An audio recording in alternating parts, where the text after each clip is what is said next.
welcome to a new series on the channel. Finally, I have something to do. So, yes, this is a Pokemon themed channel, but you know what? I just like to spice it up this year. Instead of just doing Pokemon, I just thought, why not everything? To make people happy and let them see what they want to see. So, this is a game called Star Wars Squadrons, I believe. So, it's basically yes, Battlefront 2, but but instead of the troopers, it's planes.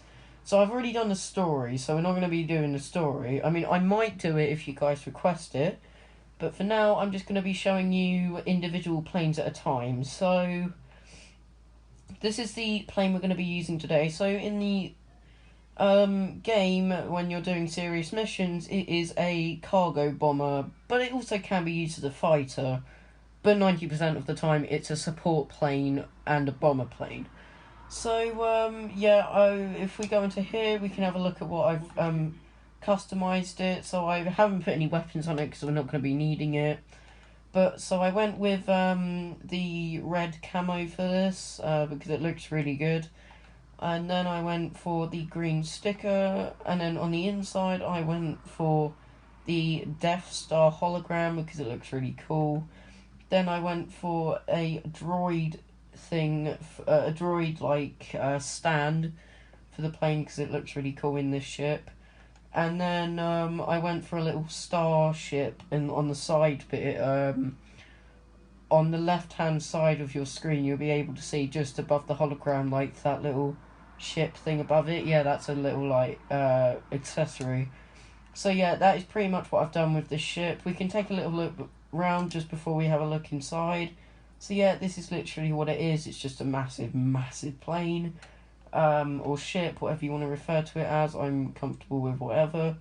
So this ship, yeah, it's literally just this. It's nothing too special, but it is probably the biggest ship in the entire game. So, yeah, that's pretty cool. But let's go straight into the cockpit, shall we?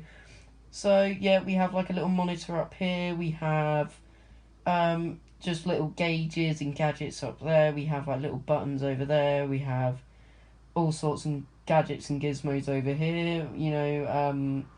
We have more buttons. I presume these ones are to control the speed and things like that. These are monitors to see where your target's at, and probably that's to watch Netflix or something. I'm not sure. Hey, we love a bit of comedy on this channel. I mean, I'm not very good at it, but still, don't judge me. Then this one I presume is to put in like where your coordinates are and things like that, like distress beacons and whatnot. Then we have a look up here. Well, it's just a window there, but we don't talk about it. So actually, my sister's gonna hate me for saying that because that's her phrase. We're not gonna talk about it. But I love stealing phrases because why not? So yeah, we have like switches up there. I presume they're for the monitors because it's directly next to them. I presume these are all like the warning gizmos. Like if you've got like a fire on board, you can have a fire put out in the engines or something like that. Then we have like the door to the back of the plane where either the seats and the passengers are, or where the bombs are. Then we have that, I presume, is for the door. And then so then we have my little section of the plane myself. So obviously, because I'm the pilot, I have a yoke which controls all the pitches and aileron movements and whatever. Yeah. I mean, this doesn't have any ailerons, but because it's a starship. But we like to think of this as an actual plane. So yeah, that's fair enough. This is a interesting fact though for the game. This is the only plane in the entire game with a yoke, so that's fun. I am using a controller for this, by the way. Then obviously down there you can see our little rudder pedals. I don't know why we would use them because once again we don't have rudder movements, but it's the Starship game. We can think what we want. Then we have the co-pilot over here with his own little monitor. I presume he controls all of the onboard explosives and nuclear bombs and whatever he does. And he doesn't obviously have a yoke because he doesn't control the plane. He just controls whatever he needs to control. And then once again, there's MySpace, which is literally just this. Hey, MySpace, that's an actual thing, isn't it? I mean, if it is, I'm so sad that I recognise that. And then up here, I presume that's like an eject button or something. I mean, anything with red, you know it's a warning light of some sort. So, anyway, enough talking about this plane. We've talked about it enough. We are going to get straight into this aeroplane. So, yes, this is a bit of a bad setup because it isn't direct. It isn't like a video recorded on my screen. It's a video recorded on my phone and edited down so you can only see the screen.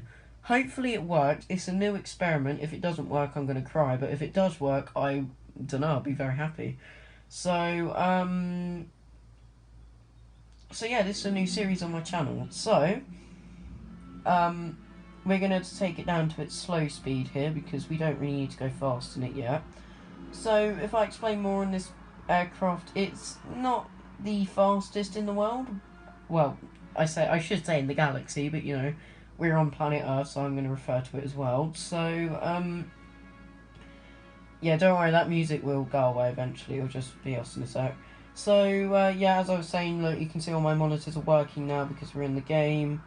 I'm a very secure pilot. I don't like flying planes fast unless I'm in the mood to. But because we're just flying normally at the moment, we don't actually have to do anything. So yeah, this is yeah, I guess it's probably one of the easier planes to fly in this game. I mean, they're all easy, but they're not like they're not easy to fly, but they're neither difficult. So